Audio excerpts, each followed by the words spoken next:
सांसों के ध्यान से अनंत ज्ञान की प्राप्ति। बहुत समय पहले की बात है। एक छोटे से गांव में एक जिज्ञासु युवक विवेक रहता था। वह हमेशा सोचता था, संसार में सब कुछ बदलता है, तो क्या सच्चा ज्ञान और शांति भी अस्थाई है? क्या ऐसा कुछ है जो सदा के लिए स्थिर और अनंत हो? विवेक ने इस प्रश्न का उत्तर जानने के लिए कई गुरुओं से मुलाकात की, ग्रंथ पढ़े, लेकिन उसे समाधान नहीं मिला।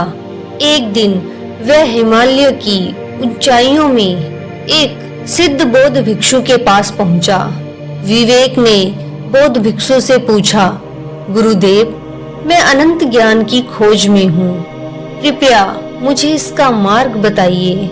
बौद्ध भिक्षु मुस्कुराए और बोले, तुम्हारे प्रश्न का उत्तर तुम्हारे भीतर ही है, पर इसे समझने के लिए तुम्हें अपनी सांसों पर ध्यान करना होगा। आओ मैं तुम्हें एक अभ्यास सिखाता हूँ।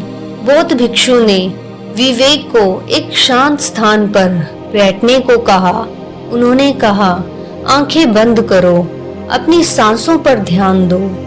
महसूस करो कि जब तुम सांस ले रहे हो तो वायु तुम्हारे भीतर प्रवेश कर रही है, और जब तुम सांस छोड़ रहे हो तो वायु बाहर जा रही है। विचारों को आने दो और जाने दो। किसी भी विचार को पकड़ो मत, बस अपनी सांसों के प्रवाह को देखते रहो। विवेक ने ये अभ्यास शुरू किया। पहले तो उसका मन इधर उधर भटकता रहा, लेकिन धीरे धीरे जैसे जैसे उसने अपनी सांसों को महसूस किया, उसका मन शांत होने लगा। कुछ ही दिनों के बाद विवेक ने बौद्ध भिक्षु से कहा, गुरुदेव, मैं अब अधिक शांत और हल्का महसूस करता हूँ, लेकिन अनंत ज्ञान कैसे मिलेगा? बौद्ध भिक्षु ने उसे समझाया, जब तुम्हारा मन पूरी तरह स्थिर हो जाता है और तुम्हारे भीतर की हलचल समाप्त हो जाती है, तब तुम अपने असली स्वरूप को देख पाते हो। वह स्वरूप आत्मा है जो सदा के लिए स्थिर, शांत और अनंत है। ये आत्मा ही ब्रह्मा है और इसे जानना ही अनंत ज्ञान है। बौद्ध भिक्षु ने एक और उदाहरण दिया। उन्होंने कहा, सांसों का ध्यान एक दीपक की तरह है। जब दीपक जलता है तो अंधकार दूर हो जाता है। वैसे ही जब तुम्हारे मन का अज्ञान दूर होता है तो अनंत ज्ञान प्रकट होता है। विवेक ने नियमित रूप से ध्यान करने का अभ्यास किया। एक दिन उसने अनुभव किया कि वह अपने शरीर और विचारों से परे है। उसे ऐसा महसूस हुआ जैसे वह पूरे ब्रह्मांड से जुड़ा हुआ है।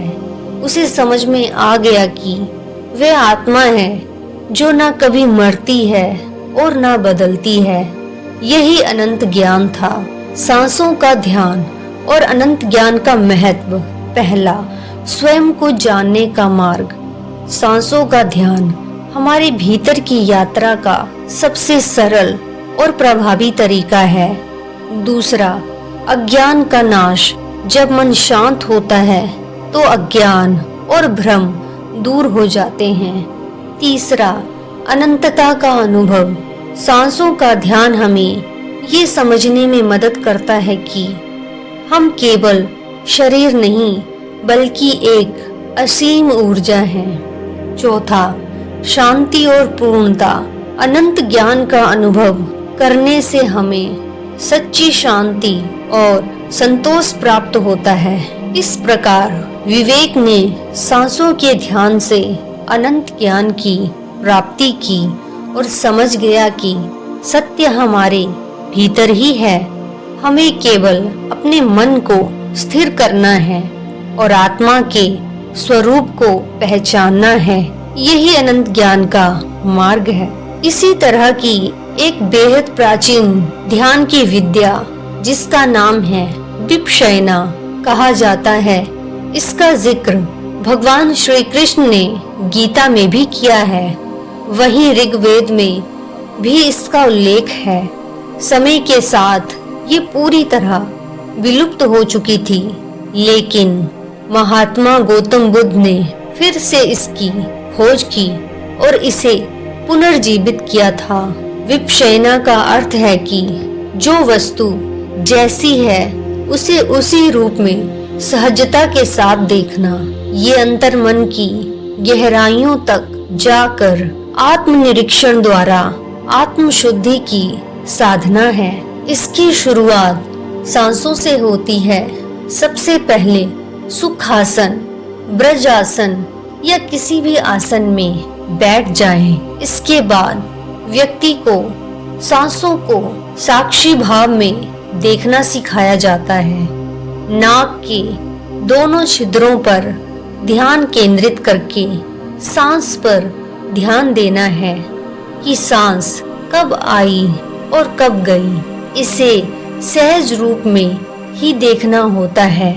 ना लंबा खींचते हैं ना छोटा करते हैं। सहजता से सांस जिस तरह आ रही है और जिस तरह जा रही है, बस उसे स्वाभाविक रूप में देखना या नोटिस करना होता है। इस बीच यदि किसी तरह का विचार आता है तो उसे आने दें और फिर से ध्यान सांसों पर टिका लें। जब सांसों पर आपका ध्यान रुकने लगता है तब आगे की प्रक्रिया सिखाते हैं। इसके बाद मन को सिर के सबसे ऊपरी हिस्से में केंद्रित कराया जाता है। जब ध्यान सिर के ऊपरी हिस्से पर पूरी तरह होता है तब हमें पता चलता है कि शरीर के ऊपर के हिस्से में क्या चल रहा है। किसी को पल्स चलती हुई महसूस होती है तो किसी को कुछ और। इसके बाद अपने ध्यान को धीरे धीरे शरीर के अंदर भ्रमण कराते हुए माथे, आंख, नाक, कान, गर्दन, कंधा, सीना, पीठ, कमर, पेट, जांघ, पैर से लेकर तलवे तक हर हिस्से में ले जाते हैं और थोड़ी थोड़ी देर के लिए रोककर वहां की गतिविधि को महसूस किया जाता है। इस बीच विपश्यना करने वाले को शरीर के अलग अलग हिस्सों में अलग अलग अनुभूति होती है। कहीं ठंडक, कहीं जलन, कहीं आवाज, कहीं दर्द, कहीं गुदगुदी तो कहीं खुजली इत्यादि। लेकिन आपको हर स्थिति को सहन करके शांत रहना होता है और खुद पर नियंत्रण रखकर किसी भी तरह की प्रतिक्रिया देने से खुद को रोकना होता है। यानी चाहे कष्ट महसूस हो या खुशी, आपको उसी मुद्रा में बैठना होता है जिसमें आप बैठे हैं। शरीर का भ्रमण करते हुए जब आप पैर के आखिरी छोर तक पहुंच जाते हैं, इसके बाद फिर से सिर तक उसी तरह रिवर्स करते हुए वापस जाना होता है। सिर से पैर तक जाने के बाद व्यक्ति जब पैर से सिर तक वापस आ जाता है तब इसे विपश्यना का एक चक्र माना जाता है। धीरे धीरे हम अभ्यास करते हुए शरीर के अंदर बारीकी से भ्रमण करना सीख जाते हैं। इस अभ्यास के बाद व्यक्ति शरीर की उन गतिविधियों को लेकर भी सजग हो जाता है जिसके बारे में आमतौर पर उसे पता ही नहीं चलता। इसके बाद आखिरी में मंगल मैत्री, यानी सभी को जिन्होंने आपका कभी न कभी दिल दुखाया है उन्हें उनकी गलतियों के लिए माफ करें और सभी से अपनी गलतियों की माफी मांगें। मन पर किसी के प्रति अच्छा या बुरा कोई भाव न रखें, समभाव में रहें। विपश्यना के लाभ। विपश्यना का उद्देश्य वर्तमान में रहकर जीवन जीने की कला सिखाना है। नियमित इस अभ्यास से आत्मशुद्धि होने लगती है। मन पर व्यक्ति का वश हो जाता है और वो इसे भटकने नहीं देता। जीवन में चाहे सुख का पड़ाव हो या दुख का, व्यक्ति हर हाल में समभाव में रहना सीख जाता है। यानी दुख में बहुत दुखी नहीं होता और सुख में बहुत सुखी नहीं होता। वो इन्हें सिर्फ जीवन के एक घटनाक्रम के रूप में देखना सीख जाता है। व्यक्ति की एकाग्रता बढ़ती है और बड़ी से बड़ी मुश्किल में भी वो विचलित नहीं होता। साथ ही बड़ी से बड़ी खुशी में भी अति उत्साहित नहीं होता। जीवन में सुख दुख का तालमेल बैठाना सीखकर वर्तमान में जीना सीख जाता है।